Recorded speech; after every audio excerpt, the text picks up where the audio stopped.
बिस्मिल्लाहिर्रहमानिर्रहीम। अस्सलाम वालेकुम। मैं हूं सलमान हैदर। दुआ है परवरदिगार से कि उसने आपको और आपके अहले खाना को अपनी हिफ्ज़ व अमान में रखा हो। इस वक्त जो सबसे बड़ी तकलीफ़ ये है ना कि वक्त बहुत कम है और फ़ैसले बहुत बड़े बड़े करने हैं, मुकाबला बहुत ज़्यादा सख्त चल रहा है। इसीलिए वो जो काबीना का इजलास जो अभी ख़त्म हुआ उससे मुतल्लिक़ कुछ चीज़ें तो डेफ़िनेटली मैंने बतानी है, लेकिन एक बहुत बड़ी तकलीफ़ तो है ना, सदर मुमलिकत ने जो अदालती इस्लाहती बिल जो है उसको दोबारा गौर करने के लिए वापस जो भेजा है, उसका मकसद बड़ा अहम है और सबसे काबिल गौर जो चीज़ है जिसके अंदर है, जो हम सब दोबारा इग्नोर कर देते हैं बार बार, क्योंकि चीज़ें इतनी ज़्यादा इन्फॉर्मेशन इस हिसाब से आ रही होती है।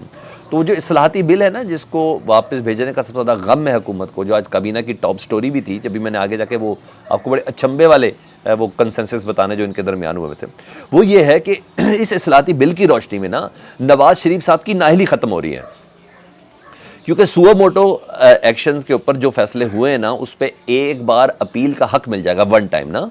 तो उसमें नवाज शरीफ साहब को ये कभी उम्मीद है, क्योंकि जिस तरह से फील्डिंग और प्लान और पैटर्न उन्होंने सेट किया हुआ है, इस वक्त लीडिंग ड्राइविंग सीट पर नवाज शरीफ साहब हैं, ठीक है। मेरे हिसाब से डिफेक्टो वज़ीर आज़म है शहबाज शरीफ साहब। तो उस तरीके से नवाज शरीफ साहब की नाअहली ख़त्म हो जाएगी इस बिल पे, अगर सदर मुमलिकत साइन कर दें, जो इनकी ट्रांसलेशन है, जो इनकी तशरीह है उसके हिसाब से जी, ठीक है। और सुओ मोटो पे अपील का हक मिल जाएगा। सदर पाकिस्तान ने 10 दिन अपने पास रखा बिल। 10 दिन से पहले पहले की एक टाइम लाइन थी, उन्होंने दोबारा पार्लियामेंट भेजा। पार्लियामेंट में मंडे के दिन इस बिल को दोबारा पास करेगी, पास करने के बाद दोबारा सदर के पास भेजा जाएगा। इनकी अंडरस्टैंडिंग, पीडीएम की अंडरस्टैंडिंग, नून लीग की अंडरस्टैंडिंग के मुताबिक अब जो 10 दिन के अंदर सदर ने दस्तखत करके इस बिल पे ना भेजा, तो वो ऑटोमेटिकली कानून बन जाएगा, इंप्लीमेंट हो जाएगा। रूल्स एंड रेगुलेशन जो हैं इस्लाहती अदालती इस्लाहती बिल के हवाले से ये इंप्लीमेंट हो जाएंगे। अच्छा जी, लेकिन पाकिस्तान तहरीक इंसाफ के जो कानून वकला हैं, जो कानूनी माहिर हैं, और मेरा भी टिल्ड उनकी तरफ है कि वो बिल्कुल सही दुरुस्त कह रहे हैं, उनका अंडरस्टैंडिंग के मुताबिक ये नामुमकिन है। सदर का जो पॉइंट है ना अहम तरीन, कि कानून आइन नहीं, कानून ये हुक्म देता, आइन की शक्ल के अंदर कानून ये हुक्म देता है कि सुप्रीम कोर्ट अपने रूल्स एंड रेगुलेशंस को खुद बनाता है और वो खुद बनाएगा।